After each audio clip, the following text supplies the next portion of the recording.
Assalamualaikum warahmatullahi wabarakatuh, sahabat milenial Aswaja Nusantara. Mudah-mudahan semuanya dalam keadaan sehat. Berjumpa lagi bersama kami di program Bintang, Bincang Santai Sambil Ngopi. Beberapa menit ke depan kita akan ditemani tamu yang sangat luar biasa di tingkatan pemuda Nahdlatul Ulama. Itu namanya sudah tidak asing lagi, terkhusus di wilayah daerah istimewa Yogyakarta. Beliau sangat aktif dalam kegiatan sosial, bidang entrepreneur, dan juga keorganisasian. Di tingkatan anak-anak muda daerah istimewa Yogyakarta sudah tidak asing lagi, sangat legend dalam bidang organisasi. Penasaran kan? Siapa dia? Kang Muhammad Saifuddin Al-Ghazali. Apa kabar? Sehat, alhamdulillah sehat.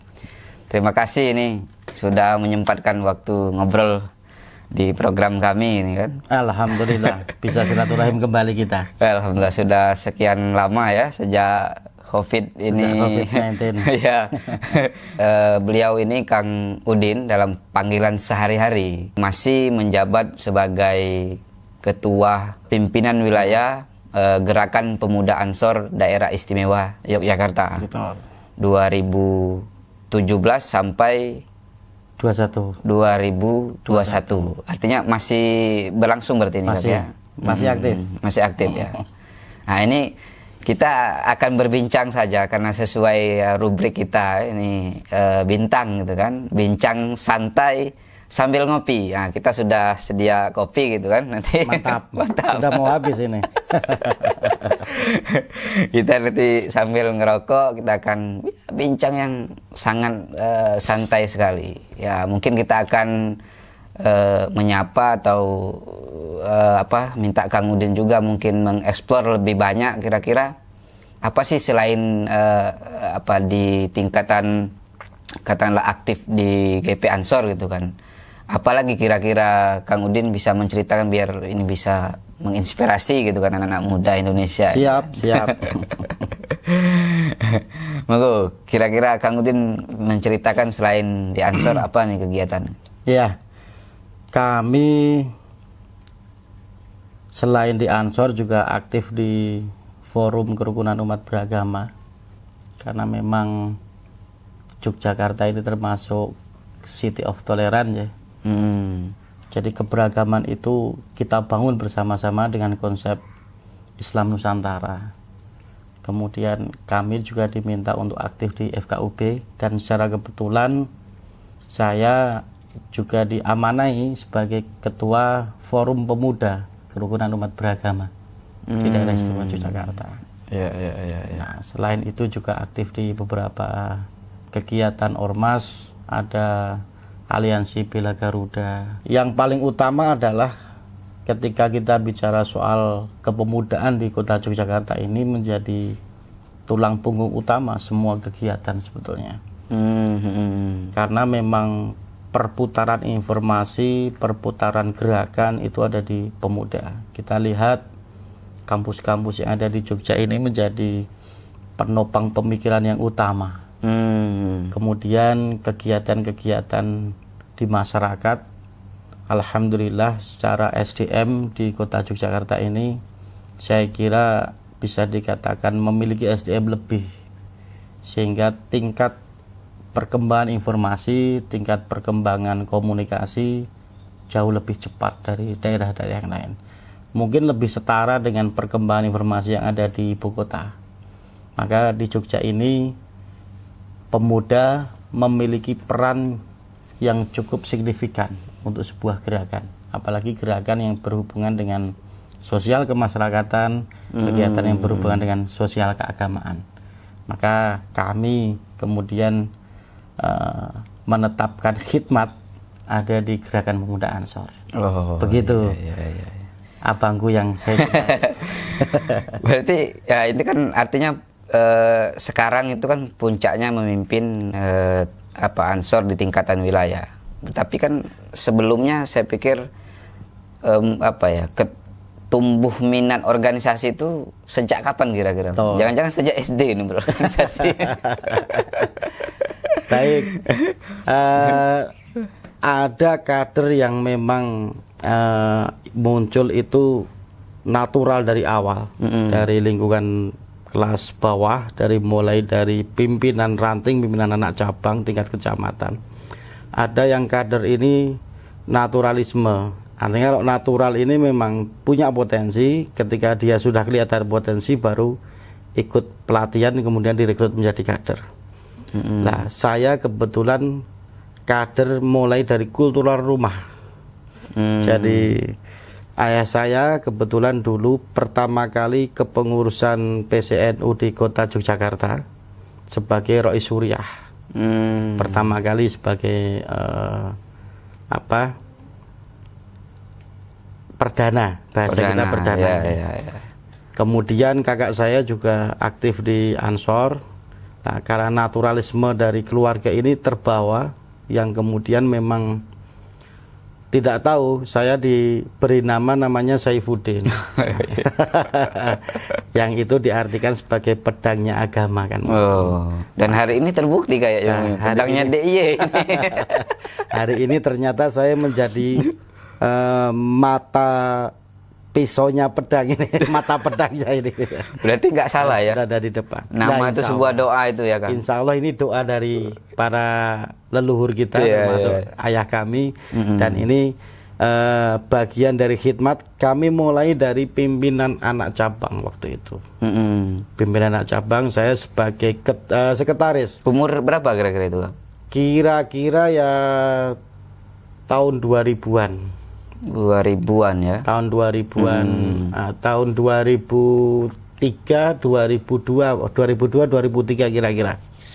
Waktu itu langsung ke Ansor itu. Ya, Ansor di sekretaris pimpinan anak cabang tingkat kecamatan. Kalau sebelum Ansor apa langsung ke Ansor kemarin? Sebelum Ansor lebih banyak di Pondok Rapya, karena kami dulu di madrasah, sekarang madrasah Ali Maksum. Santri Kalong apa di sana? Ya, karena kebetulan dekat sehingga santri Kalong. Oh, santri Kalong. Ya, jadi santri juga ini meskipun ada.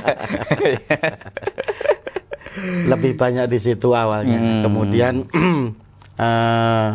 mulai aktivitas di kampung sebagai ketua pemuda RT, meningkat ketua pemuda RW. Nah, kemudian aktif di Ansor sebagai sekretaris pimpinan anak cabang. Nah, 2005 ada konvercap Ansor tingkat kota waktu itu, dan waktu itu sebagai pemegang amanah konvercap kami diminta menjadi ketua Ansor kota 2005 sampai 2009. Berarti tadi itu artinya kalau itu dari ayah, dari kakak. Betul. Berarti dari sejak kecil itu sudah dikenalkan ya dengan dunia organisasi, terutama di organisasi di lingkungan NU gitu kan. Iya. Secara amaliyah betul. Secara amaliyah kita selalu tiap hari sudah berkenaan dengan amaliyah Nahdliyin. Kemudian secara pemikiran di rumah ini, karena ini rumah induk, rumah induk dulu digunakan untuk bapak almarhum, kakak juga pertama di sini. Kita bincang ini selalu dalam konteks kenegaraan dan keagamaan. Wah, sudah diajar sejak kecil berarti ya. Dari mulai kecil ini saya tukang ngetik ketika bikin surat. Umur berapa kira-kira itu kan? Itu yang masih SMP. SMP artinya sudah ada memori berkaitan dengan Ansor berarti. Betul. Maka saya katakan ini natural kan gitu. Natural inilah yang tidak bisa mungkin keluar dari kepala. Dan ini sebagai saya pikir ada suatu anugerah gitu kan. Insya Allah. Karena tidak semua orang mengalami sejak kecil kayak saya kan misalkan kenal NU itu baru ketika di Jawa gitu. Waktu masa kecil nggak tahu itu apa NU, apa itu pesantren gitu kan. Ya. Karena waktu itu memang ayah saya sebagai Rois Suriah tingkat PCNU kota tidak bisa membaca Indonesia. Maka dia tanda tangan juga dengan Arab. kemudian kirim surat dengan Arapegon. Lah ketika butuh surat menyurat, maka saya yang diminta untuk membuat surat waktu itu. SMP kelas 2 waktu itu. Artinya itu secara tidak langsung itu sudah diajarkan, sudah bersentuhan ya, gitu ya. Dan itu mungkin tidak ada di kuliah semester ini. Karena langsung praktek di situ. Iya. Nah, mulai muncul kesadaran bahwa saya harus aktif gitu kan. Itu apakah berangkat dari kesadaran Kang Udin sendiri atau misalkan dorongan orang tua, ayo nak ikut organisasi karena bapak di sini gitu? Kalau arahan dari orang tua pasti ada, siapapun itu orang tua pasti mengarahkan. Tetapi kita menemukan bentuk, menemukan cara berkhidmat itu ketika mengikuti Diklaksar Banser. Saya dulu di Diklaksar Banser pertama kali di Kota Gede. Waktu itu Pak Yazid yang hari ini ketua PCNU itu sebagai ketua panitianya sama Pak Halim. Pak Halim. Bantul. Pak Halim bukan Pak Halim kota. Kota. Pak Halim. Pak Yazid Afandian yang di UIN hari ini, dan dia hari ini sebagai ketua PCNU kota. Nah, dulu beliau ini sebagai ketua panitia, kita masih ingat sekali. Jadi secara tidak langsung saya punya saksi hidup bagaimana memulai berkhidmat di Ansor ini, dimulai dari pendidikan Diklaksar Banser di tahun 2000-an itu. Artinya ketika selain dapat dorongan dari orang tua dan itu juga berangkat dari kesadaran sendiri gitu ya. Kemudian dari Diklat itulah kita menemukan bagaimana kiprah Nahdlatul Ulama, bagaimana sejarah Nahdlatul Ulama, kemudian bagaimana fungsi dan visi Nahdlatul Ulama kita baru paham melalui Diklat. Dan ini saya kira pentingnya Diklat di situ. Ya. Berarti sudah berapa tahun berarti Kang? Ya, sejak dihitung dari awal aktif itu di NU gitu kan? Kira-kira ya tahun 2000-an itu kalau sekarang 2020 ya sudah 20 tahun. 20 tahun. Itu 20 tahun bukan angka yang kecil itu kan. Orang bisa bertahan dalam sebuah organisasi 20 tahun gitu kan. Itu bisa seperempat dari umurnya dengan sekarang mungkin gitu kan. Betul. Nah, kira-kira setengahnya ini. Setengah malah. Ada apa ya? Motivasinya apa sih kira sampai bertahan, apa misalkan ya harus sedemikiankah diperjuangkan atau cuman gara-gara ini organisasi dulu ayah saya di sini. Apa sih kira-kira kan yang membuatnya dengan sampai bertahan 20 tahun gitu kan? Ya. Baik, ini yang mungkin pribadi-pribadi kita yang merasakan. Ya, betul. Artinya belajar dari proses yang terjadi di lapangan. Kemudian belajar dari berjenjang, mulai dari pimpinan anak cabang, mulai dari pimpinan cabang sampai pimpinan wilayah, awal-awal sebagai pengurus pimpinan wilayah, kemudian diikuti mulai berjenjang mengikuti pendidikan, mulai dari Diklaksar, kemudian PKL, kemudian PKN, kemudian latihan instruktur 1 sampai latihan instruktur 2. Ya alhamdulillah saya sudah sampai pada latihan instruktur 2. Tinggal nanti latihan instruktur yang ketiga yang terpuncak mungkin di situ. Yang paling durasi yang paling tertinggi. Dari proses kemudian dari berjenjang ini kemudian kita memahami bagaimana kiprah Nahdlatul Ulama mulai dari tingkat cabang, kiprahnya mulai dari tingkat wilayah sampai kepada tingkat nasional. Dan saya belum menemukan organisasi seperti Nahdlatul Ulama berkiprah begitu luas, begitu dinanti-nanti oleh jamiah. Kebutuhan ini sampai kepada kebutuhan rohani maupun kebutuhan jasmani. Karena rohaninya ini jelas, karena di Nahdlatul Ulama adalah organisasi keagamaan. Nah, begitu fungsi yang seperti ini yang kemudian yang kita butuhkan, dan itu ada dalam jiwa raga kita. Jiwa kita yang merasakan ketika berada di Nahdlatul Ulama, berada di dalam Nahdlatul Ulama dan berkiprah, berkhidmat di dalam Nahdlatul Ulama. Maka saya menempatkan diri menjadi kader Nahdlatul Ulama melalui Ansor, kan begitu. Nah, Ansor inilah yang kemudian sudah menjadi bagian dari hidup saya akhirnya. Ketika saya pernah, ini cerita dikit Bang. Ketika saya pernah awal-awal nikah belum dikarunia anak, selesai dari 2009 selesai dari ketua Ansor Kota. Saya menikah setelah gempa Jogja, jadi tahun 2007. 2009 ini belum dikarunia putra. Sempat periksa ke dokter dan semua ternyata normal-normal saja. Kesimpulan dokter cuman diminta untuk mengurangi aktivitas agar program untuk mendapatkan momongan, bahasa Jogja kan seperti itu. Nah, itu sudah mulai full berarti ya? Iya, saya masih Ansor itu ya? masih kenceng-kencengnya waktu itu, masih semangat muda kan. Oh, awal-awal lah istilah itu. Pengantin baru ya ditinggal aja kan gitu. Ya, Ternyata memang itu berpengaruh. Iya. Ternyata berpengaruh lah. Kemudian saya sedikit berpamitan kepada teman-teman di Ansor, sahabat-sahabat di Ansor, wah, karena saya mengikuti program saya kepingin 1 tahun nonaktif kan begitu. Kalau bilang keluar dari Ansor tidak boleh. Lah kemudian kata yang paling tepat adalah nonaktif mengikuti program itu. Dan alhamdulillah setelah nonaktif 6 bulan sudah lahir putra, sudah dinyatakan positif dulu. Dinyatakan positif, kemudian jarak kehamilan, kemudian sudah lahir putri yang pertama. Langsung aja kita lostrum. Apa yang dikatakan oleh para pendahulu kita, membangun kader tidak boleh setengah-setengah. Saya kemudian langsung program kedua, anak yang kedua.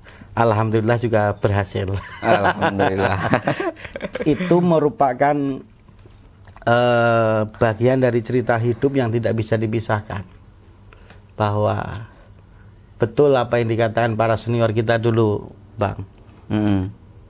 NU melalui kiprah kita di Ansor ataupun Banom yang lain di PMII maupun di yang lain seperti Fatayat, ini seperti bagian dari hidup kita. Bahkan keluarga itu menjadi nomor 2. Ya. Begitu memang kalau sudah mendarah daging. Betul, itu kan. bagian dari hidup itulah yang kemudian berat. Istri kita ini sepertinya menjadi nomor 2, padahal kan enggak. Tapi menjadi bagian dari hidup itulah yang tidak bisa dipisahkan. Dan itu sering dialami oleh Gus Dur juga itu. Betul sekali. Baru kemudian kita mengalami kan. Uang sudah dibagi-bagikan di mana, di cerita beliau dulu pulang dari luar negeri gitu kan. Iya. Duit sudah disodakokan. Pulang ke rumah ternyata di rumah masih butuh kan gitu. Itu yang kemudian tidak bisa kita lupakan. Artinya apa yang disampaikan para senior-senior kita ketika kita dimotivasi, kita mengalami sendiri. Kita mengalami sendiri. Dan inilah kemudian bagian dari kehidupan kita. Maka mulai sejak itu saya tidak pernah akan meninggalkan Ansor maupun Nahdlatul Ulama. Sampai ajal menjemput kita. Wah, luar biasa. Kira-kira selain itu motivasi apa lagi Kak kira-kira? Misalkan kita tersentuh dengan pesannya Mbah Hasyim bahwa organisasi ini tidak hanya berbicara ya sebuah eksistensi, sebuah popularitas, betul, tapi lebih dari itu kan. Artinya ya kalau katakanlah di Indonesia ini kan penyangga NKRI kan, 2 organisasi yang katakanlah besar itu kan, dan yang terbesar itu adalah NU, yang kedua adalah Muhammadiyah gitu kan. Iya. Bahkan konon katanya kalau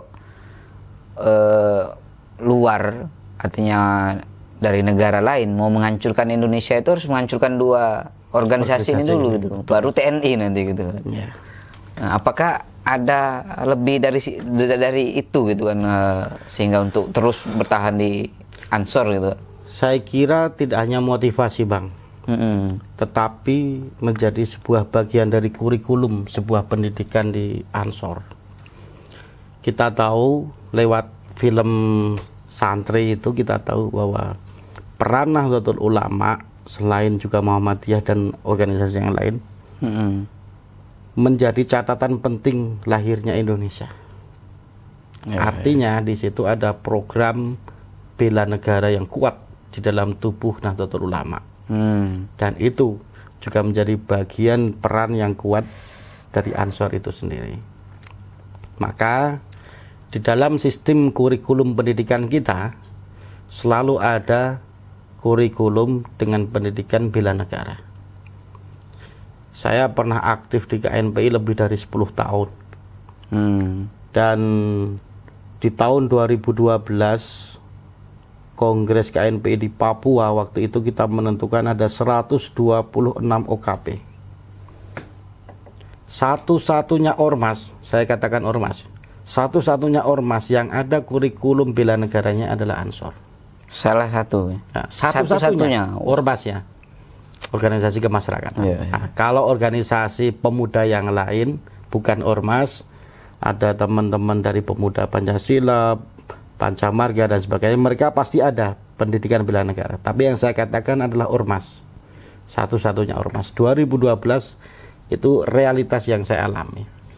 Maka penyempurnaan kurikulum di dalam pendidikan bela negara itu menjadi penting.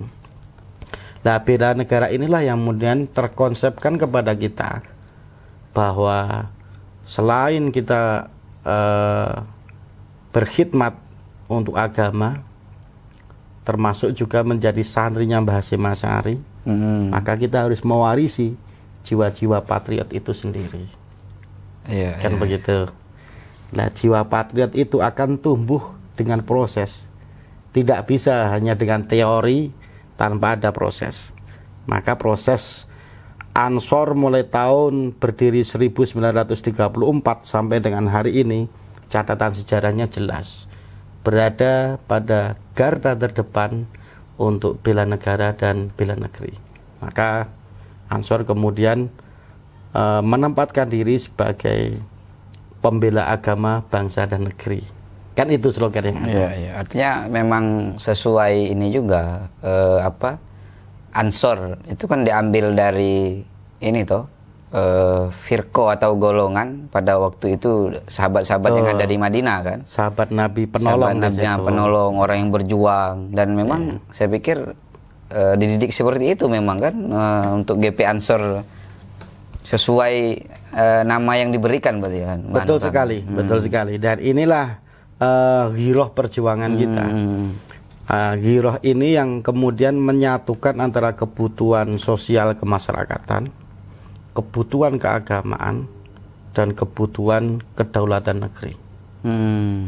Jadi kader Ansor ini bukan hanya sekedar sampean aktif di Ansor, bukan, tetapi harus memenuhi 3 kaidah yang ada ini. Dan inilah usul fikih yang ada di Nahdlatul Ulama. Maka Banser sebagai kader intinya Ansor tidak ada kata pensiun. Boleh menjabat ketika umur produktif maksimal 45 tahun lah menjabat. Tapi setelah 45 tahun tidak menjabat, status Banser ini tidak ada istilah pensiun. Itu melekat sampai betul-betul tidak dapat berkhidmat. Kalaupun kemudian harus berkhidmat melalui pemikiran, memulai kinerja dengan belakang meja, itu soal lain. Tetapi kalau di TNI adalah jiwa korsa, maka kita juga memiliki prinsip seperti itu. Tidak ada istilah pensiun di situ. Nah, kalau ngomongin pejuang tadi, kan memang ada hal yang menarik ya. Artinya realitas yang perlu digali lebih dalam. Saya lihat kader Ansor itu kan ruang pengabdian ya, Kang. Betul. Nah, rata-rata artinya orang yang sudah selesai dengan diri mereka sendiri. Artinya otomatis kan kediriannya misalkan terkait dengan Kementerian Ekonomi, sikap misalkan juga tingkah laku gitu kan. Berarti kan otomatis apalagi sudah menjadi ketua nih, membawai ribuan kader dan pasukan Banser yang ada di Jogja kan. Otomatis berarti kemandirian ekonomi itu sudah harus selesai juga berarti kan. Artinya juga berkecimpung di wirausaha berarti Kang. Iya. Selain pribadi, kita juga harus memikirkan kemandirian organisasi hari ini. Ada nilai plus yang perlu dikembangkan karena ini soal jamiah, bahwa mau tidak mau, diakui atau tidak, soal ekonomi Nahdlatul Ulama ini berada di garis menengah ke bawah. Jamiah kita.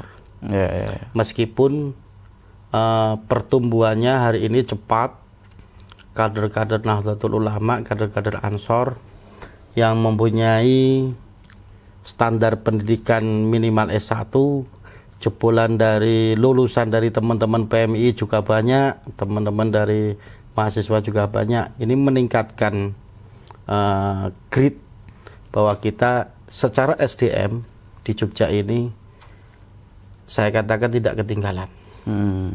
Cuman bagaimana kita membangun kemandirian ekonomi ini secara jejaring.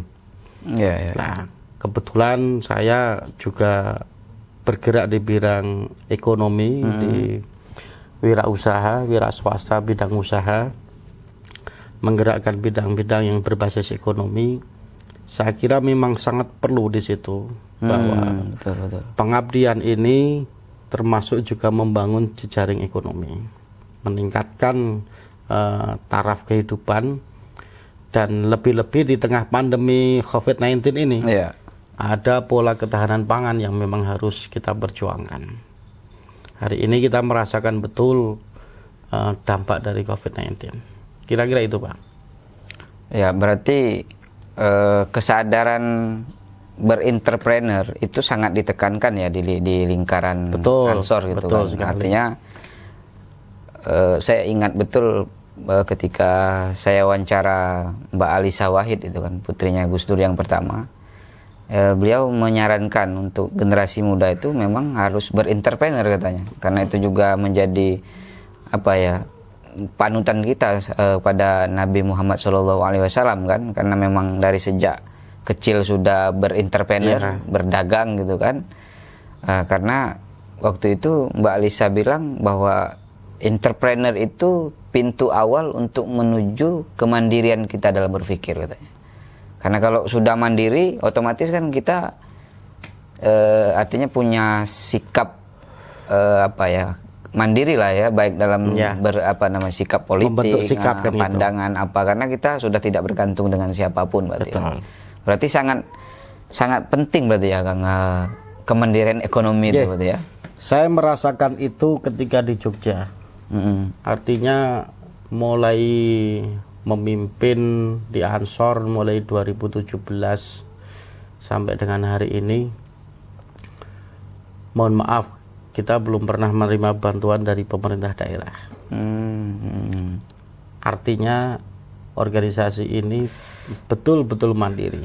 Mungkin beberapa bantuan yang bersifat dari basis Kementerian Agama mungkin, dan itu jejaring dari Departemen Agama waktu itu, dari pusat sampai ke bawah. Tapi kalau kita resmi dari pemerintah daerah DIY belum pernah. Kita pernah mengusulkan program waktu itu melalui KNPI ketika saya aktif di KNPI untuk membantu ormas-ormas sampai pada tataran itu sekitar 10 juta waktu itu per ormas. Dan itu kemudian menjadi semangat bagi kita menumbuhkan ormas pembinaan yang ada di kota Yogyakarta. Dan alhamdulillah waktu itu berjalan dengan baik, kira-kira ada 60-an ormas melalui itu. Mulai saat itulah kemudian satu-satunya program yang dari KNPI yang dari pemerintah daerah. Itu artinya kemandirian ekonomi, kemandirian organisasi ini betul-betul kita jalankan. Bahwa kita membangun semua program ini mulai dari diri kita masing-masing, kemudian masuk kepada diri pribadi organisasi, internal organisasi, sehingga berjalan dengan baik. Semua pendidikan, semua diklat itu dalam kemandirian kita bersama. Kemandirian semua jajaran pengurus. termasuk dalam menghidupi organisasi. Alhamdulillah semua juga dapat berjalan dengan baik, dan kita melakukan program pemberdayaan kader. Kader yang mengikuti pendidikan, ketika sudah mengikuti pendidikan sudah menjadi kader dan kelihatan potensi yang ada di situ, maka organisasi berupaya untuk memberdayakan kader-kader itu. Dan inilah bagian yang tidak bisa terlepaskan dari upaya kemandirian. Organisasi yang mendorong, organisasi yang memberikan arahan, dan alhamdulillah beberapa pemberdayaan kader ini ada tingkat keberhasilan yang bagi saya hari ini cukup memuaskan. Tinggal kita memanajerial sebetulnya bagaimana kemandirian kader-kader sampai kemudian organisasi. PR yang berat memang ada di kemandirian ekonomi. Karena itu akan membangun jejaring. Selanjutnya kalau kemandirian ekonomi menjadi PR besar buat kita, ini memang tengah kita galakkan menjadi program utama Ansor.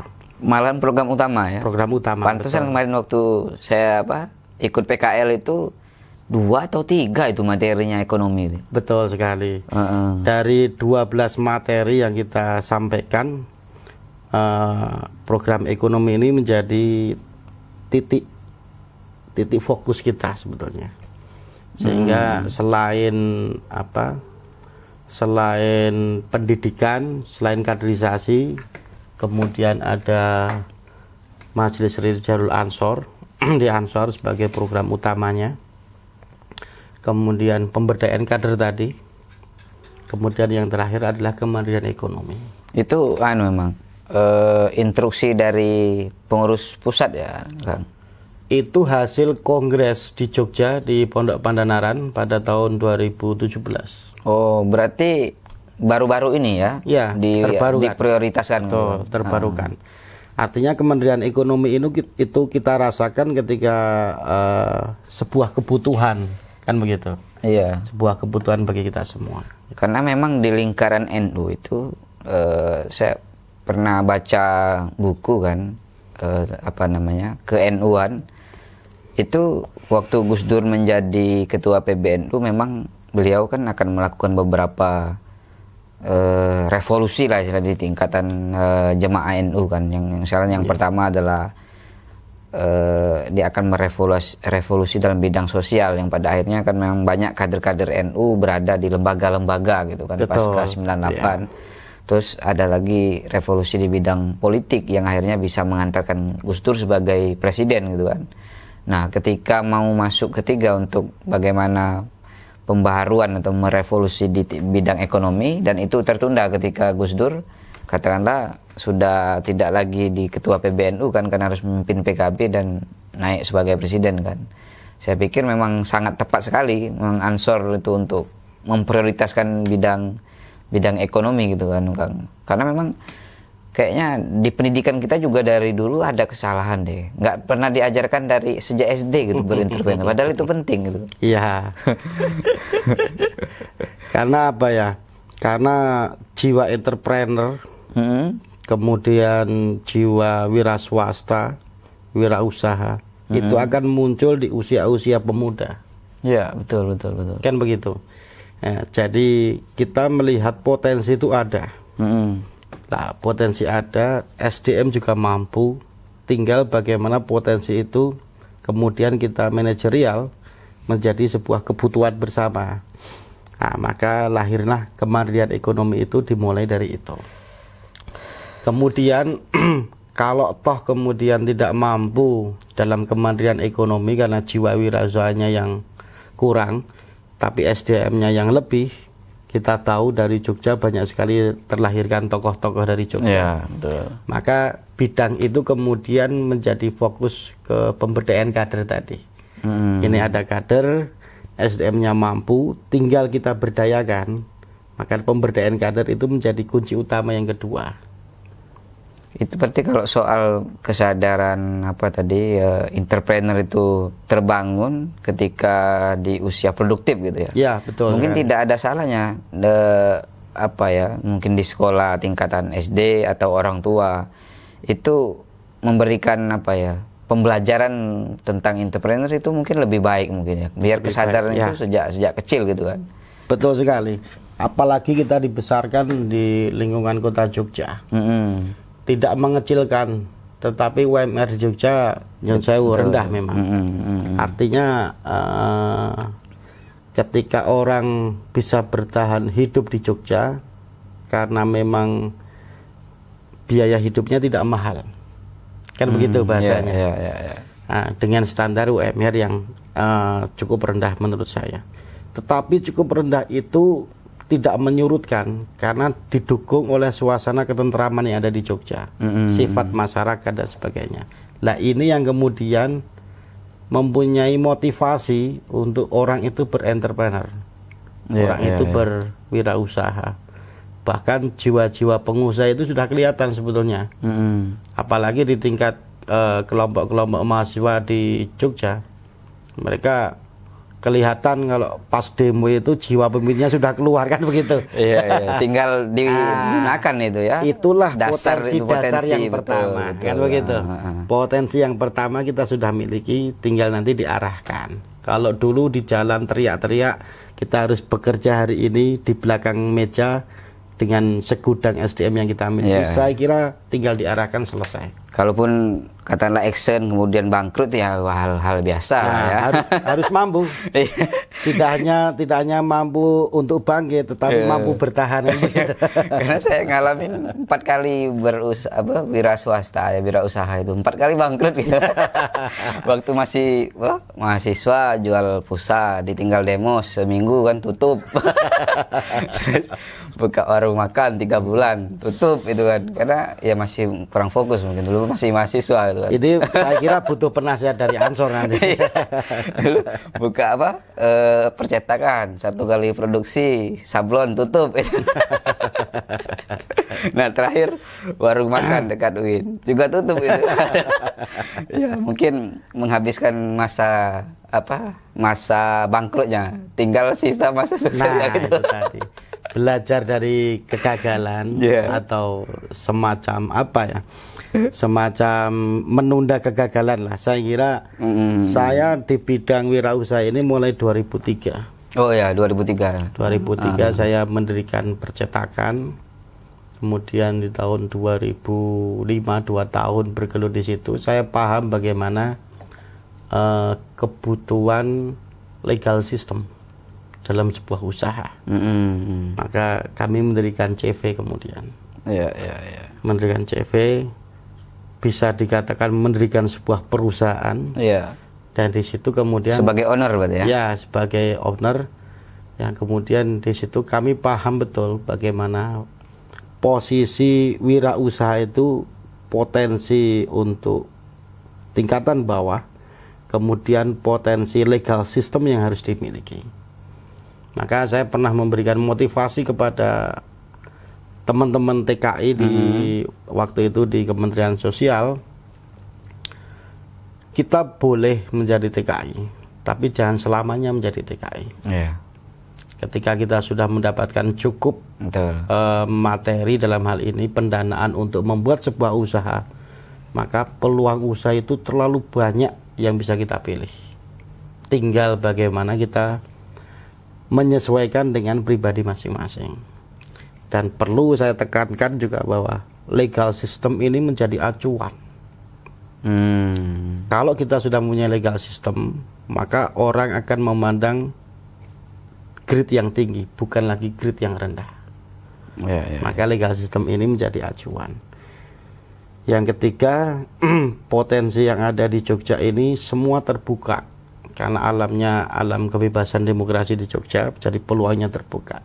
Contoh kecil, orang jualan angkringan di Jogja di tengah kota bisa hidup. Itu contoh kecil aja. Apalagi usaha-usaha yang bermuatan jejaring, itu juga banyak sekali ada di Jogja. Maka teman-teman, saya kira potensi yang ada di Ansor, kemudian SDM sampai dengan SDA, sumber daya alam yang ada bisa kita manfaatkan. Tinggal kita memanage itu. Cuman saya katakan satu kali lagi bahwa ini adalah PR panjang. Tidak hanya cukup dalam satu periode. setelah periode saya, insya Allah monggo dilanjutkan dengan lebih baik.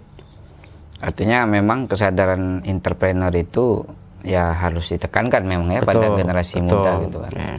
Karena memang katanya untuk menjadi sebuah negara bangsa, negara besar gitu kan, itu paling nggak ada 20% orang yang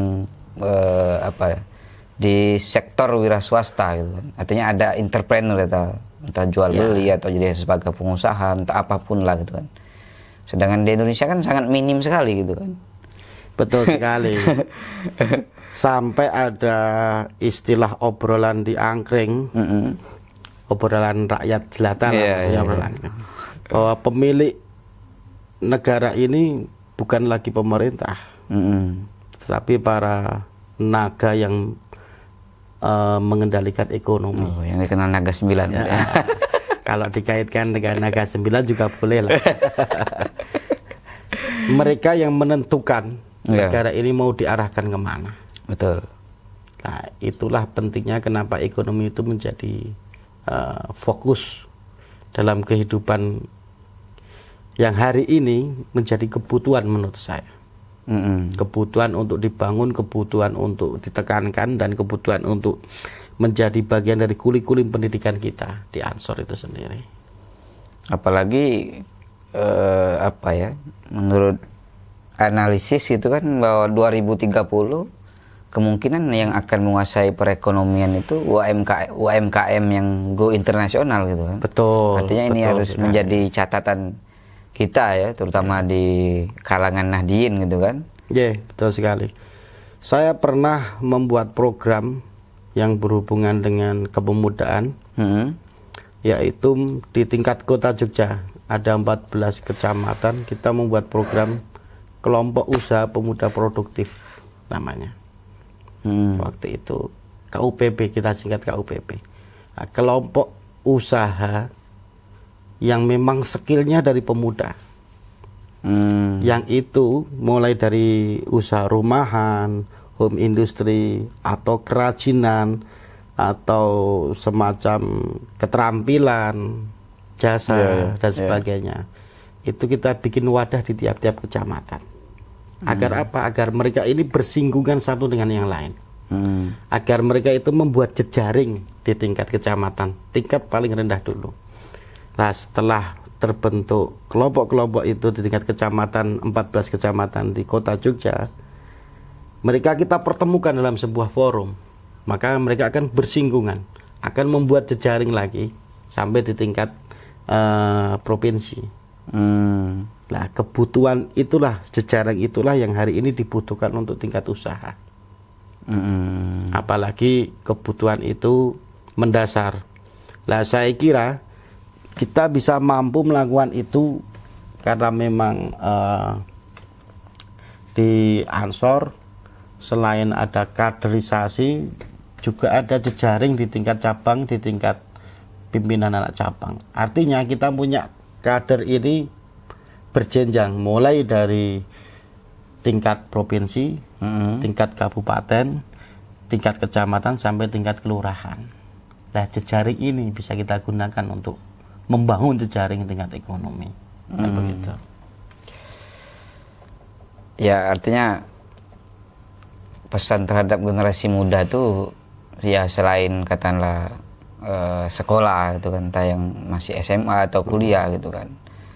Katakanlah kalau kuliah itu kan masih tanggungan dapat beasiswa dari orang tua toh.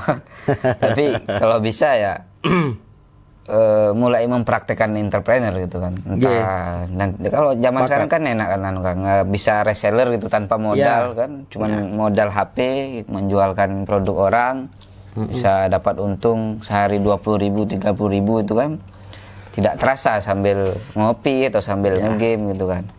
Nah, kalau bicara peran Ansor, terutama Ansor DIY lah ya, ini kan kita lagi mengalami masa-masa pandemi COVID-19 gitu kan. Nah, saya lihat aktivitas Pak Ketua ini kan sangat luar biasa ini kan. Ampun.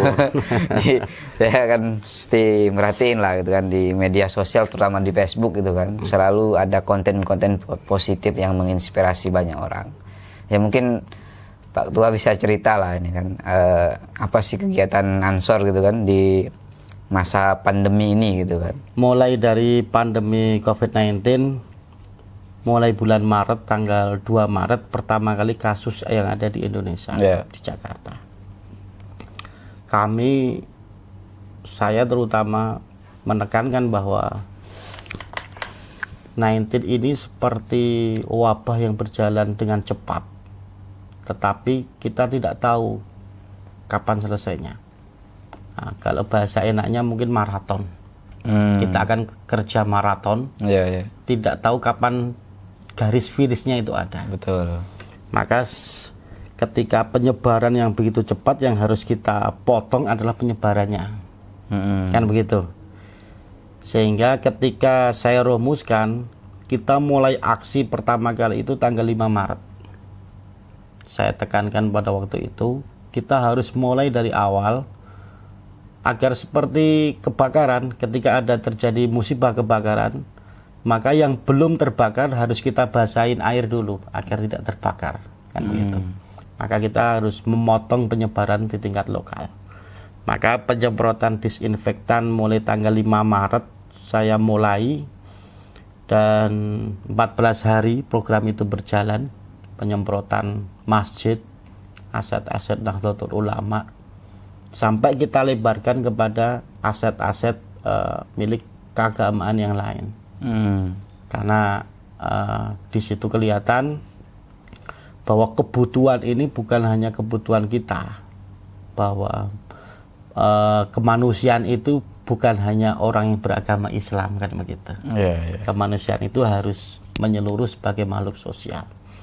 Maka di beberapa gereja juga kita lakukan penyemprotan, di sedulur Muhammadiyah juga dilakukan penyemprotan.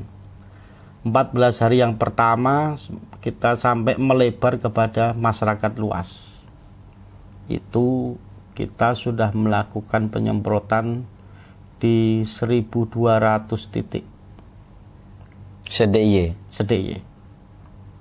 Nah, ketika 14 hari yang pertama itu sudah ada kasus yang sampai ke DIY, maka kita kemudian merubah pola program.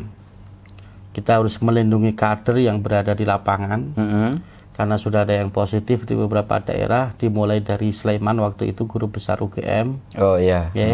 Maka kita memprogram menjadi program kemandirian wilayah. Nah, kemandirian wilayah ini sahabat-sahabat fokus di kabupatennya masing-masing sebagai area penyemprotan.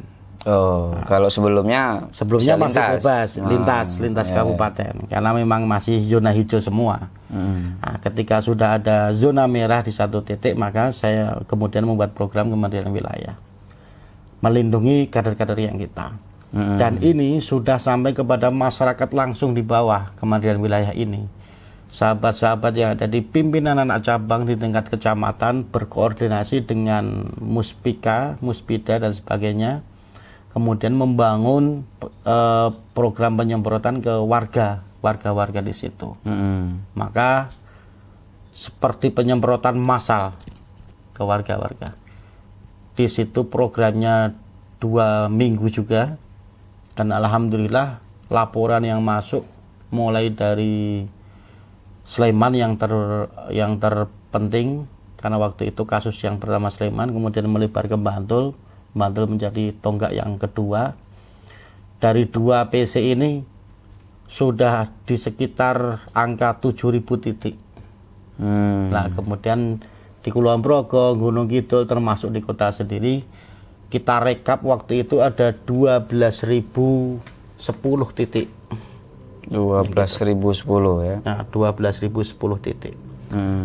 Itu laporan yang detail dari teman-teman, dari sahabat-sahabat yang ada di pimpinan anak cabang sampai kepada pimpinan cabang. Nah, kemudian wilayah ini hari ini kita rasakan betul bahwa penularan lokal DIY ini, selain kami yang berada di lapangan, saya kira banyak relawan juga bekerja di situ. Dan itu membuktikan tidak ada kasus awal penularan lokal yang ada di Jogja.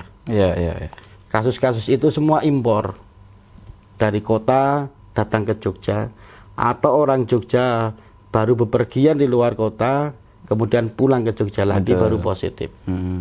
Dan nyaris tidak ada kasus lokal, penyebaran lokal. Barulah kemudian muncul klaster, ada 3 klaster utama, klaster Goa, kemudian klaster GBIB Bogor, dan yang terakhir ada klaster Indogrosir. Yang Bogor yang Jemaat Tablik. Yang Bogor yang GBIB yang gereja di Bogor. Oh, yang Goa yang Jemaat Tablik. Yang Goa ini yang Sleman, Jemaat Tablik Goa. Ini mulai dari Sleman dan dari Bantul di Manguntapan. Oh ya. Itu kelihatan sekali di situ ada penularan lokal. Karena memang mohon maaf, secara kelompok mereka eksklusif dan secara kelompok mereka tingkat disiplinnya saya anggap kurang. Kenapa saya anggap kurang? Masyarakat sekitar alhamdulillah tidak tertular. Tetapi kelompok mereka yang tertular. Itu bukti kalau tingkat disiplinnya masih kurang. Lah, hari ini yang klaster Indogrosir inilah yang berhubungan dengan masyarakat luas. Jadi sempat menghebohkan kita ada klaster Indogrosir. Dan seperti kita tahu namanya mall itu adalah tingkat belanja yang bergengsi. Dan itu yang datang ke mereka adalah anak-anak muda atau mungkin bapak-bapak atau ibu-ibu muda yang polanya juga bergengsi. Maka ketika umur produktif pemuda ataupun bapak ibu muda, mereka masih punya imun yang tinggi. Sehingga di klaster Indogrosir ini muncul OTG yang banyak, orang tanpa gejala. Yang ini yang kemudian bisa menyebabkan penularan lokal tadi. Mudah-mudahan jangan. Ya sempat ada ke generasi kedua dan generasi ketiga waktu itu. Ke istrinya, ke anaknya, itu kan berarti sudah generasi, kemudian ke istrinya menularkan ke anaknya, ini berarti sudah generasi ketiga. Sudah gen ketiga yang ditularkan. Tapi alhamdulillah sudah bisa teratasi dengan baik klaster ini. Tinggal di Jogja ini saya kira kurvanya sudah mulai menurun. Mulai menurun. Tinggal yang tersisa di rumah sakit lah ya. Betul, tinggal perawatan yang ada di rumah sakit. Yang kemudian pola disiplin yang saya katakan masyarakat kita terutama di kota Jogja ini, pola hidup bersih dan sehat ini perlu ditingkatkan. Sudah baik semua yang keluar sudah bermasker, kemudian sudah pola hidup dengan cuci tangan, hand sanitizer dan sebagainya, polanya sudah baik. Tinggal itu kita tingkatkan saja. Berarti saya kira menuju new normal saya kira tidak lama lagi. Berarti sudah tepat lah statement Sultan kemarin, jangan terlalu cepat kita menerapkan. Jangan terlalu cepat. Karena masih ada saudara kita di rumah sakit itu kan yang perlu kita tinggal menunggu saudara-saudara yang sudah sembuh. Kemudian kita harus menyiapkan new normal ini, karena new normal ini berkaitan dengan ekonomi kita. Selama ekonomi kita ini nyon sewu semakin terpuruk, semakin beresiko, maka itu harus menjadi tuntutan untuk dibuka. Cuman harus bertahap menurut saya. Harus bertahap, terutama bidang ekonomi yang dinomorsatukan. Artinya ini Ansor DIY juga sudah menyiapkan skenario ini ya. Betul. Untuk menghadapi new normal gitu ya. Kita di awal-awal sudah membangun jejaring dengan membagikan sembako kepada masyarakat yang terdampak. Dan kita waktu itu fokus membagikan masker buat pedagang pasar. Ada sekitar 40 pasar yang kita sasar untuk membagikan masker. Untuk apa? Untuk meningkatkan kesadaran mereka, kesadaran diri untuk hidup berdampingan dengan COVID. Maka harus dengan pola kesehatan yang ada di COVID juga. Jadi menjadi penting. Ketika ini nanti diberlakukan juga di new normal, Ansor sudah menyiapkan skenario untuk pendampingan. Yang pertama, saudara-saudara kita yang akan dibuka kuliahnya, karena mayoritas yang kuliah ini dari luar Jogja. Ada 200.000 mahasiswa luar Jogja. Ngeri sekali itu. Ini yang perlu ada pendampingan, dan ini peran teman-teman yang ada di organisasi kemahasiswaan menjadi penting. Yang kedua, kepariwisataan Jogja. Jogja ini hidup, pendapatan daerahnya banyak dari pariwisata. Maka pariwisata di skenario untuk protap new normal dengan skenario kesehatan COVID. Yang ketiga, di dunia pesantren. Saya kira pesantren ini adalah aset yang tidak ternilai harganya. Tetapi santri-santri ini juga mayoritas juga dari luar daerah. Maka perlu pendampingan untuk pesantren. Dan saya kira negara wajib hadir. Karena pesantren itu adalah lembaga resmi. Seperti juga milik universitas, mereka juga resmi. Maka negara wajib hadir di antara tiga proses ini, pendampingan di situ. Berarti ini bisa dikatakan sikap resmi ya dari GP Ansor gitu ya. Mempunyai protap di situ. Saya kira harus ada ketika nanti santri pesantren sudah dibuka dan santri mulai berdatangan, kita bikin skenario untuk isolasi mandiri di pesantren. Baru datang ada isolasi mandiri. Setelah isolasi mandiri, kemudian ketika datang sudah ada rapid test dan sebagainya. Nah, ketika isolasi mandiri sudah berlangsung, baru masuk ke kamar-kamar di pesantren itu sendiri. Dan dalam pantauan internal. Saya kira itu mampu, karena pesantren punya kearifan lokal di situ. Nah, kearifan lokal inilah potensi yang kemudian menurut saya pemerintah wajib hadir di situ, memberikan arahan. Insya Allah kita juga akan melakukan pendampingan bagaimana nanti ketika santri ini datang bertahap dan sebagainya. Karena pesantren potensi kerawanannya cukup tinggi. Baru yang terakhir nanti dunia pendidikan, sekolah, mulai dari SMA, SMP sampai kepada SD. Ini juga menurut saya perlu hari ini peran serta pendampingan pendidikan anak di rumah. Ini perlu juga. Apa Ansor sudah menyiapkan skenario itu juga? Kita kepingin menggandeng teman-teman dari IPNU dan IPBNU. Selaku mereka fokus program di pelajar, melakukan pendampingan melalui virtual. Saya kira penting. Seperti untuk konsul kepada guru dan sebagainya. Nah, ini potensi ini yang kemudian kita butuhkan nanti di lapangan. Yang terakhir, kita butuh imun ini dengan berita di media yang menyejukkan.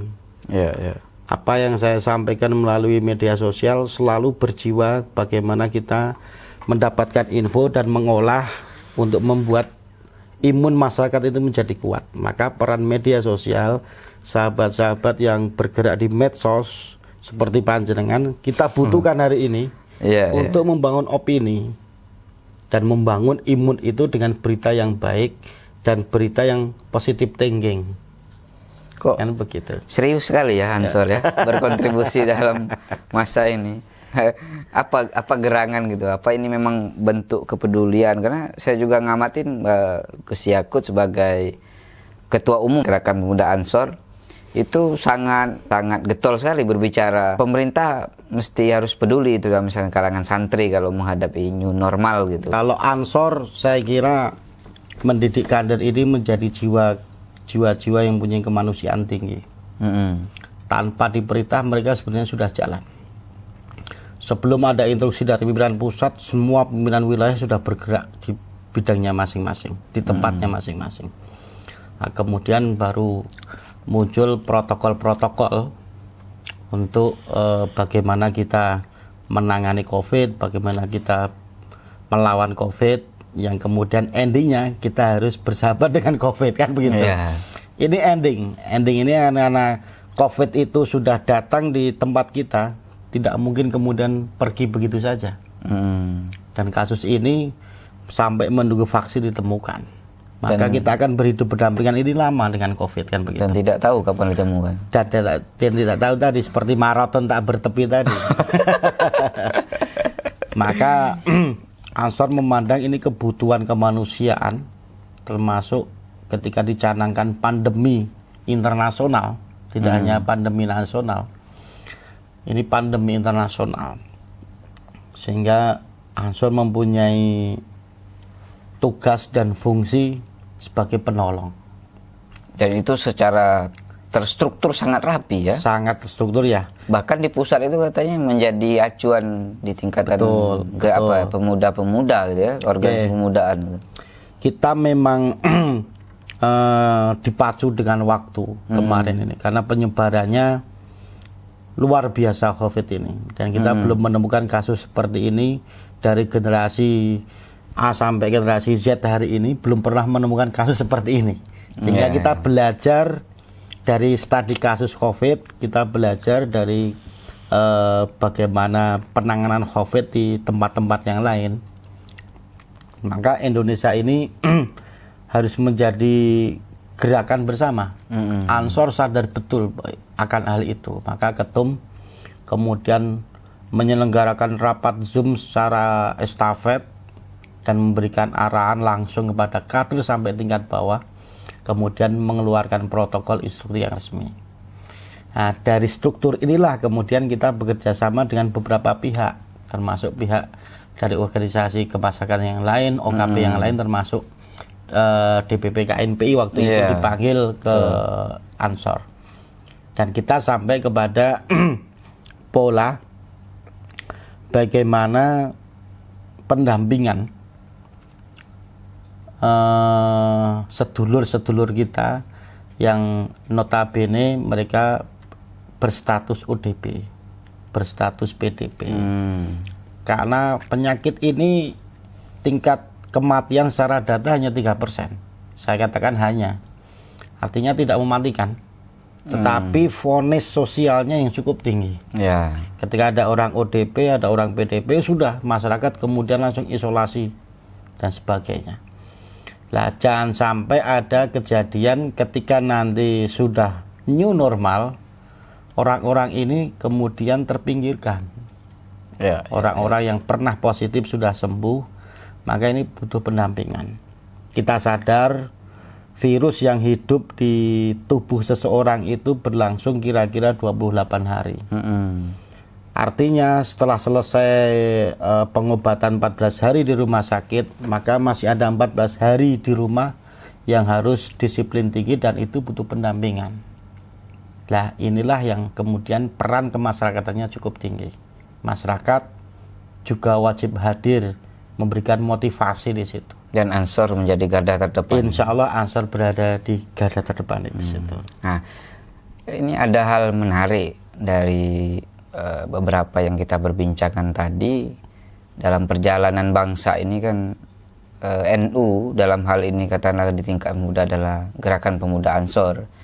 Ini selalu menjadi garda terdepan gitu kan. Yang kalau kita punya tagline bahwa NKRI harga mati gitu. Siap. Dan itu Ansor memang sering, kalau misalkan ada isu apa katakanlah peristiwa yang itu intoleransi atau ada kelompok-kelompok radikal gitu kan, dan sering katakanlah beberapa tahun terakhir kan misalkan Ansor membentuk, misalkan terutama di Jogja ketika pelantikan dulu ya, semacam ada deklarasi apa itu waktu pelantikan? Deklarasi damai. Nah, itu menghadirkan 1000 banser ya, di UIN. Di UIN Sunan Kalijaga gitu kan. Dan ya setiap peristiwa atau setiap peristiwa ada kelompok-kelompok yang melakukan intoleransi, Ansor atau Banser kan selalu garda terdepan. Dan bahkan kan waktu beberapa peristiwa kemarin kayak misalnya kekerasan di Papua, ada isu atau tagar entah itu murni dari masyarakat atau ada yang mengorganisir itu bubarkan Banser gitu ya. Ini kalau saya melihat Banser itu sangat luar biasa itu. Ansor ya, artinya Banser kan bagian dari Ansor ya kan. Ya. Itu kok segitunya gitu membela NKRI itu. Itu gimana itu Kang? Padahal nggak digaji gitu ya. Ada roh yang tidak bisa dilupakan. bahwa Nahdlatul Ulama termasuk memiliki saham atas berdirinya negara ini. Betul. Kan begitu. Dan sejarah ini merupakan bagian dari jiwa kita. Jadi kalau bapak-bapak kita dulu di Nahdlatul Ulama yang ikut mendirikan negara ini, maka ketika hari ini anak-anaknya, anak lelakinya berjuang mati-matian, itu adalah kewajaran. Ya kan? Itu kiasan saya seperti itu. Yang kedua, kebutuhan bernegara ini sangat ditopang dalam 3 unsur. Pemerintahan, kemudian rakyat, kemudian hukum yang tegak.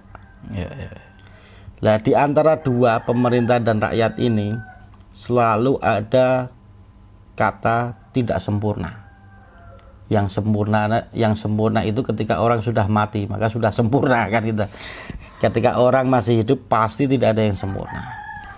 Nah, ketika ada yang tidak sempurna, kemudian ada pihak kedua yang berseberangan kepentingan, berseberangan politik, pasti ada upaya untuk mengganggu stabilitas negara. Nah, Ansor berdiri pada posisi menangani hal-hal yang seperti itu, menjaga kedaulatan negara, bukan menjaga pemimpinnya negara, bukan mengamankan pemerintahan negara, tetapi Ansor mengamankan negara itu sendiri. Republik ini yang kita jaga, kedaulatan ini yang kita jaga. Tidak peduli siapa pemimpinnya.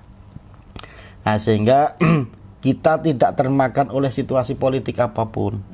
Kita tidak termakan oleh kepentingan apapun. Karena kita sudah jauh lebih dari itu, ya. Betul.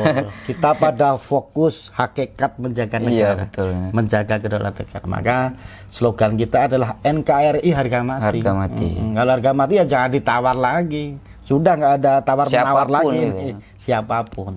Lah, peran ini berfungsi dalam situasi apapun, termasuk dalam pandemi ini. Ada kemarin bermunculan pola-pola pemikiran pandemi ini bisa mengganggu kedaulatan NKRI. Belum bulan-bulan ini, nanti bulan Juni, kemudian bulan Juli muncul isu-isu PKI lagi. Saya kira masyarakat sudah cerdas hari ini. Mana itu isu, mana itu hoak, dan mana itu kebenaran. Nah, saya hanya berharap semua pihak bisa paham situasi, termasuk TNI dan Polri sebagai pemegang kedaulatan negara yang mempunyai tugas kewajiban utama menjaga itu. Maka sekecil apapun jangan diberi ruang. Kalau berpendapat boleh, silahkan. Kalau kemudian menyampaikan pendapat di umum, monggo, sepanjang itu sesuai dengan hukum. Maka saya katakan tadi, setelah pemerintahan dan rakyat, hukum yang tegas ini yang hari ini dinantikan oleh rakyat kita. Kira-kira sudah terrealisasi belum itu hukum tegas itu? Apalagi dalam konteks Jogja misalkan, itu kan intoleransinya kan sangat tinggi, ya. Betul. Di tingkatan nasional gitu. Betul. Kita pernah menjadi catatan pelaksanaan intoleransi di Indonesia ini nomor 3. Kita mengkaji waktu itu, saya di pengurus FKUP, dan saya kebetulan berada pada konteks kepemudaan, maka kita yang selalu diturunkan sampai di lapangan. Kenapa ya kira-kira, Kang? Intoleransi ini kemudian saya kira ada beberapa pihak yang mengharapkan Jogja ini menjadi letupan, kan gitu. Mereka menggarap ide, menggarap manuver. Kalau dimulai dari Jogja dan itu letupannya di Jogja, bisa menjadi barometer bagi daerah yang lain. Nah, ini yang kita harus pahamkan sebetulnya. Artinya ini sudah memang skenario internasional, ya, yang ngacak-ngacak Indonesia berarti. Ya. Kalau skenario, saya kira ada beberapa pemikiran yang menurut saya bukan terskenario, tapi terstruktur di daerah, dari pusat sampai ke daerah. Oh, artinya ada komando yang jelas berarti, ya? Ada komando, ada elit yang bermain, Dan saya melihat sel-sel tidur mereka di masyarakat ini banyak. Seberapa bahaya enggak gerakan ini kira-kira? Kalau bahaya belum, karena saya namakan sel tidur. Karena posisinya masih tidur, kan begitu. Artinya mereka sudah siap berarti ya? Ya. Kalau ada letupan-letupan apa artinya? Yang bahaya ketika sel tidur ini dibangunkan. Maka fungsi intelijen negara hari ini difungsikan dalam titik ini. Oh, artinya mereka dibangunkan itu misalkan Ada gerakan. kita terpancing, misalkan begitu ya? Bisa kita yang terpancing, atau mereka punya momentum. Punya momentum sehingga bisa membangunkan sel-sel tidur yang ada di masyarakat. Ini yang bahaya menurut saya. Misalkan ada beberapa peristiwa kemarin, peristiwa apa Gus Mafik yang mereka goreng misalkan gitu ya. Seperti itu. Kemudian ada isu-isu yang berbahasakan internasional. Karena mereka ini kan didominasi organisasi trans internasional. Iya. Nah, trans internasional sudah masuk dalam transnasional, sehingga nasional ini membentuk sel-sel tidur yang hari ini ada di tengah-tengah masyarakat. Bahkan katanya konon itu sudah masuk berbagai kampus gitu ya. Karena waktu kami masih di Intra dulu kan, bahkan ada beberapa kampus yang ingin mendeklarasikan sebagai kampus Islam gitu kan. Betul. Apa sungguh sampai segitu terstrukturnya mereka kan? Ya, saya katakan sudah dalam tingkat waspada di tingkat kampus. Iya. Karena kampus adalah notabene orang yang terpelajar. Ketika mereka bisa mencuci otak teman-teman mahasiswa di kampus, kemudian memberi ideologi yang mereka punya, ini sangat bahaya. Kemudian di kampus punya kebebasan untuk membedah sebuah studi kan begitu. Betul. Nah, ini juga menjadi pintu masuk bagi mereka. Artinya lebih gampang mereka masuk, bahkan subur gitu kan, karena ada kebebasan berpikir. Betul. Nah, bagaimana peran internal kampus, termasuk organisasi kemahasiswaan di kampus yang betul-betul memegang teguh ideologi NKRI yang di situ. Betul. Menjadi alat kontrol di kampus tersendiri. Masyarakat tidak mungkin masuk di kampus karena kampus adalah independen, tempat mereka belajar. Artinya teori orang tidak bertuhan pun boleh dibuka di kampus, apalagi orang bertuhan kan begitu. Nah, ini bagian dari studi di kampus. Itu adalah kebebasan di kampus sendiri dan itu independensi. Maka orang internal kampus sendiri, kelompok-kelompok yang ada di kampus sendiri yang harus membentengi diri sendiri. Bahkan dosen-dosen juga ada beberapa sudah terlibat ya. Saya berharap ada semacam gerakan di kampus yang dimulai dari unsur mahasiswa. Unsur mahasiswa ini saya kira lebih tepat karena mereka SDM-nya kuat dan masih mempunyai energi muda yang berapi-api. Mereka harus diselamatkan dengan ideologi NKRI. Dan selama ada organisasi tidak berideologi NKRI masuk di situ dan dibiarkan, ya sudah kecolongan nanti. Dan bahkan memang pihak kampusnya juga harus tegas gitu ya. Betul. Sebagaimana dilakukan ini. Harus kita Sunan Kalijaga kan. Ya, waktu itu harus ada dorongan. Kita lihat UIN, kita pantau di UIN perkembangan demi perkembangan. Rektor sangat tegas, bagus sekali. Kemudian diikuti UGM. UGM juga sangat tegas. Meskipun masih ada beberapa yang berada di situ.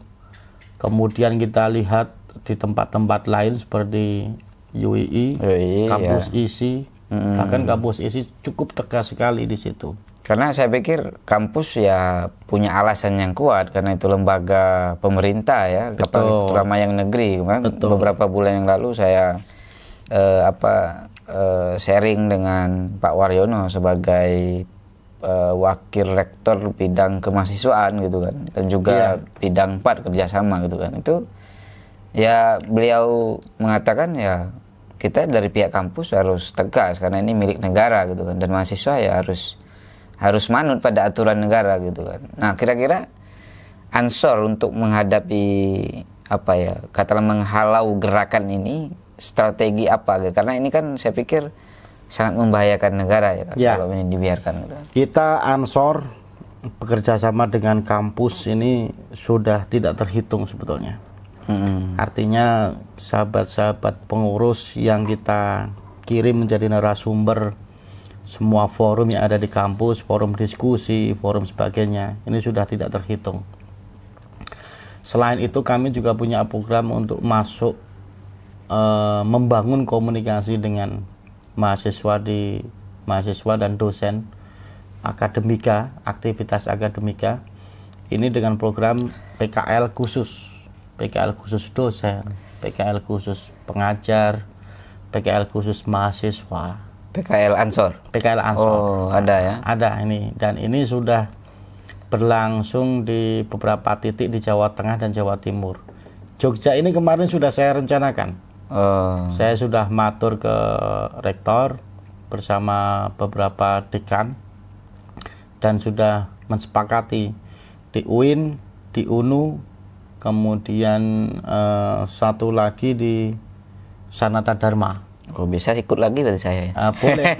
Di Sanata Dharma kita sempat komunikasi banyak hal. Dan yang mendekati pelaksanaan di UIN sebetulnya sudah direncanakan, sudah di-ACC-kan. Cuman waktu itu terkendala beberapa hal sehingga akhirnya kita mengirimkan delegasi dosen dari UIN 2 orang ikut pendidikan PKL khusus dosen di Jawa Tengah. Oh, berarti ini untuk dosen dulu berarti ini ya? Betul, untuk dosen dulu. Dan itu kita jadikan embrio bagaimana nanti pelaksanaannya. Lah tinggal eksekusi pelaksanaan ternyata harus ada COVID-19 ini. Sehingga semua agenda harus di cancel dulu. Kita akan reschedule ketika kondisi sudah memungkinkan nanti. Itu yang peran yang sangat signifikan berkaitan dengan dunia kampus ya, berkaitan dengan dunia kampus. Kemudian kita membangun komunikasi dengan teman-teman mahasiswa terutama dari kelompok-kelompok Cipayung untuk melakukan forum-forum diskusi yang berbasis mahasiswa dan kepemudaan di luar kampus, masyarakat kampus, tapi dilaksanakan di luar kampus. Fungsinya apa? Fungsinya adalah sahabat-sahabat yang ada di kelompok-kelompok Cipayung ini terkenal dengan ideologi yang kuat. Sejarah sudah membuktikan, kan begitu. Nah, tinggal mereka ini SDM-nya kita butuhkan untuk bersama-sama membentengi kampus di semua lini dan semua tingkatan. Maka peran internal kampus selain organisasi mahasiswa, selain dosen, insya Allah itu menjadi tolak ukur. Nanti kami berbagi bisa membantu dalam peran yang tidak mengganggu secara akademika. Jogja ini kan memang sangat strategis ya, apalagi berbicara dunia pendidikan, anak-anak atau generasi muda ketika nanti mereka lulus pulang ke daerah masing-masing. Nah, tergantung apa yang ada di otaknya berarti. Kalau diisi kesadaran radikal yang kata dalam situasi sekarang membahayakan negara, otomatis mereka akan membawa ke kampungnya masing-masing gitu. Akan menjadi virus di rumahnya masing-masing. Makanya berat ini tugas Ansor ini. Betul sekali. Memberikan bekal 200.000 mahasiswa yang ada di Jogja gitu kan. Ya. Yang terakhir kita ingin menyatukan antara elemen mahasiswa dan elemen santri. Potensi 200.000 mahasiswa yang ada di Jogja. Itu kita juga harus diimbangi dengan potensi 18.000 santri yang ada di Jogja. Menyatukan ya, bukan memaksa mereka jadi santri ya. Bukan. Mereka menyatukan. Ini elemen yang mempunyai sumber daya manusia unggul di faknya masing-masing, di bidangnya masing-masing. Maka ketika dua elemen ini bersatu, bersinergi, saya kira menjadi kekuatan yang luar biasa. 18.000 santri yang ada di Jogja ini itu sama ketika nanti mereka sudah selesai dan pulang ke Betul. wilayahnya masing-masing, mereka akan mengajarkan apa yang diterima yang ada di Jogja. Maka kita bekali pola entrepreneurnya mulai dari santri dan kampus menyatukan pemikiran, menyatukan ideologi. Saya kira akan menyatukan gerakan. Lagi-lagi Jogja ini menjadi barometer berarti. Insya Allah di situ menjadi embrio dan kemudian menjadi teladan bagi daerah yang lain. Sebagaimana sejarah perwalian juga berawal dari Jogja kan? Iya, dari betul sekali. Bukit Turgo ya. Syekh Jumadil Kubro. Yang sekarang ini sudah dibangun ya jalan menuju sana. Dan itu berkat Gus Muafik juga kemarin. Saya berapa tahun yang lalu lah pokoknya ziarah ke sana itu. Memang sangat luar biasa gitu. Nah, itu tadi kan berkaitan dengan dunia kampus dan juga otomatis berkait dengan di tingkatan generasi milenial. Berarti Ansor juga melakukan kerjasama dengan aparat berarti ya, dalam hal ini mungkin juga pemerintah pasti gitu. Sekali. Nah, itu bisa diceritakan Kang. Kalau kerjasama saya kira lebih dari itu. Kita sudah memposisikan sebagai tenaga cadangan untuk keamanan. 24 jam. Siap 24 jam betul. Dan membantu peran aparat keamanan di situ. Maka namanya aja tenaga cadangan. Tenaga cadangan ini tidak mempunyai kewenangan kemudian mengeksekusi. Betul. Tetapi memberikan laporan informasi yang cukup tinggi hari ini. Apalagi hidup kita hari ini sudah dengan gadget Android kan begitu. Maka dunia ini seolah-olah ada di tangan kita. Kan begitu. Nah, ketika ada informasi yang kemudian ada sengaja kelompok-kelompok memproduksi hoak ini, maka kita membantu untuk menjelaskan bahwa ini hoak kepada masyarakat.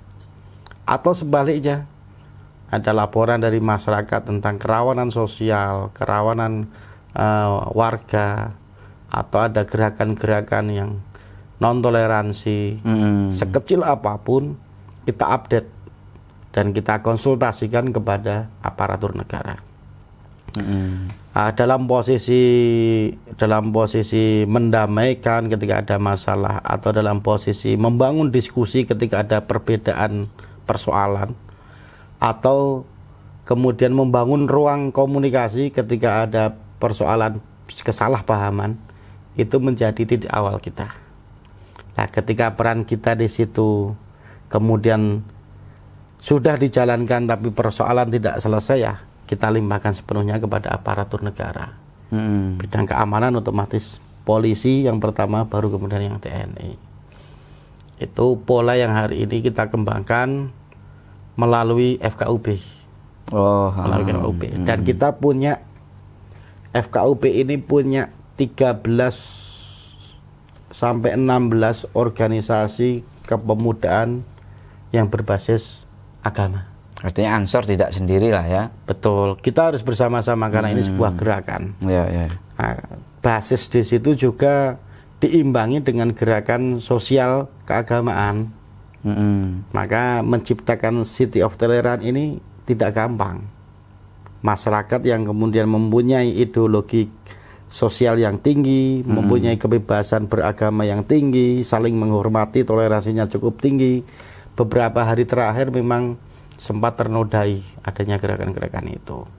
Maka saya berharap masyarakat juga selektif. Iya, betul. Karena orang-orang ini bukan dari asli Yogyakarta. Malah bukan ya? Ya, bukan dari asli. Mereka mayoritas pendatang yang datang ke Jogja. Maka di masyarakat sendiri, di kampung-kampung, di desa-desa, silakan masyarakat selektif menerima orang. Kalau memang tidak sesuai dengan ideologi kita, maka kita mempunyai tugas untuk membina. Nah, kalau dibina tidak bisa, ya yang terakhir monggo terserah Anda kan begitu. Ya, masyarakat bisa punya inilah ya, kesimpulan lah bisa nanti kan. Alat kontrol, masyarakat juga dipacu menjadi alat kontrol, kemudian juga dipacu untuk memberikan selektif yang kuat, Mm-mm. agar itu tidak menjadi virus dari tengah masyarakat. Saya kira itu yang paling tepat. Kalau komunikasi dengan saudara tua kita, ya dalam hal ini katakanlah Muhammadiyah kan, dan Muhammadiyah juga punya organisasi kepemudaan gitu kan, pemuda Muhammadiyah. Itu apa yang sudah dijalankan atau dilakukan oleh Ansor, Kang? Di Jogja sering kita satu forum. Satu forum di dialog, satu forum di seminar, satu forum di pemikiran-pemikiran yang lain. Termasuk satu forum ketika kita menentukan kebijakan bersama dengan Polda. Dan saya kira di tataran ini tidak ada masalah. Kalau soal menyatukan ideologi, saya kira madhabnya sudah beda, jadi tidak perlu disatukan. Tetapi yang penting bersinergi. Menyatu itu dalam konteks perbedaan madhab maksud saya. Nah, jadi kebutuhan bersama-sama ini kita butuhkan untuk juga merangkul organisasi keagamaan yang lain di situ. Maka ini menjadi penting. Dan ini juga dilakukan di tingkat pusat. Saya kira tingkat pusat juga berjalan dengan baik. Nah, peran saudara tua kita ini perlu menjadi sinergi ketika memang ada ancaman-ancaman yang itu berbasis ideologi. Yang itu datang dari luar. Yang itu datangnya dari luar, bukan dari kita. Sebenarnya kan sudah dicontohkan ya, dari Mbah Dahlan sama Mbah Hasim itu kan, betapa harmonis dan akrabnya dua orang, bahkan pernah satu guru ya. Ya, betul sekali.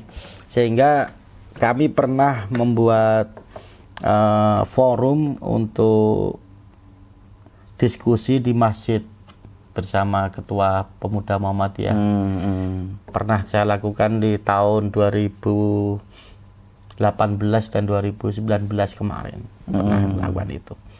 Artinya itu sebagai wujud bahwa kita satu visi dalam keagamaan dan satu visi menjaga kerukunan bersama. Dan ini saya kira menjadi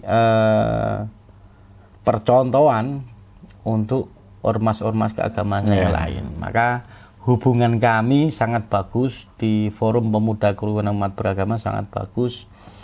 Nah, sekali lagi mungkin hanya butuh support, karena forum ini adalah forum tempat berkumpulnya wadah bersifat kolektif. Maka butuh support dari pemerintah daerah, support dari masyarakat luas, pemuka-pemuka agama, tokoh-tokoh yang lain. Itu dibutuhkan. Ya, mungkin itu Kang perbincangan kita. Wah, menarik sekali nih. Sampai bertahap-tahap kita ini. ya, karena kita tanpa tema gitu kan, dan juga kita tanpa durasi gitu kan. Tidak. Wah, bisa sampai subuh ini kalau tanpa durasi. Nggak tahu berapa menit kan, yang penting obrolan kita sampai gitu kan. Siap. Mungkin sebelum ditutup ada katakanlah pesan, baik ini terkait dengan isu radikalisme atau kesadaran berorganisasi, berentrepreneur gitu kan, baik di lintas agama atau di katakanlah internal Muslim, terutama di internal NU kan, terutama untuk anak-anak muda. Oh, siap. Saya hanya berpesan satu hal, seperti Gus Dur pernah berpesan dalam tanda tangan dan tulisan. Merdeka untuk ekspresi menjadi diri sendiri, itu penting. Dimulai dari kepercayaan sebagai diri kita, percaya diri ini menjadi penting, termasuk membentengi ideologi tadi. Selama kita sudah belajar agama dan diyakini itu betul, tidak bisa kemudian kita menerima ideologi yang lain tanpa ada guru. Kan begitu. Jangan pernah kemudian Mbah Google ini menjadi guru kita, karena itu tidak bisa dipertanggungjawabkan. Tidak ada sanatnya. Tidak ada sanatnya, apalagi sanatnya. Tidak online berarti nanti. Menjadi diri sendiri ini termasuk kita menjadi diri sendiri sebagai orang Jawa. Kita hidup di Jogja, syarat dengan adat istiadat. Saya kira Jogja bisa membentengi dengan pola hidup sebagai orang Jogja. kegotong royongannya dan sebagainya. Termasuk ketika ada orang yang masuk dan kemudian ideologinya lain, maka kita ingatkan di situ. Ya. Ini menjadi penting. Kita hidup ekspresi menjadi diri sendiri. Insya Allah panjenengan nanti mempunyai keyakinan yang kuat, dan itu sebagai motivator utama untuk melangkah, menentukan sikap. Saya paham ketika jenengan belum menemukan jati dirinya sendiri, maka jenengan belum bisa menentukan arah hidup. Tapi ketika jenengan sudah menemukan jati diri sendiri, maka merdekalah berekspresi menjadi diri sendiri. Diri sendiri. Nah, termasuk kita bagian dari ahli ngopi, Bang. Luar biasa. Sebelum Salam kita tutup kopi, ini, seruput dulu kopinya. Seruput.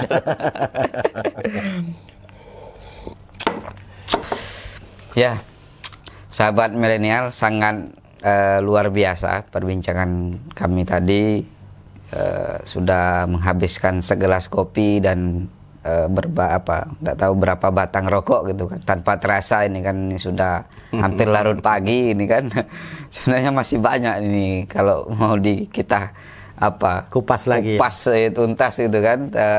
Sepak terjang ini kan seorang Muhammad Syaifuddin Al-Ghazali gitu kan, ketua PW GP Ansor DIY 2017-2001. Ya mungkin kita akan berbincang lagi di lain waktu gitu kan. Terima kasih matur suwun Kang Udin, semuanya, waktu, pengalaman, ilmu-ilmu yang diberikan. Amin, amin, semoga amin, ini menginspirasi ya generasi milenial, terutama anak-anak muda NU gitu kan.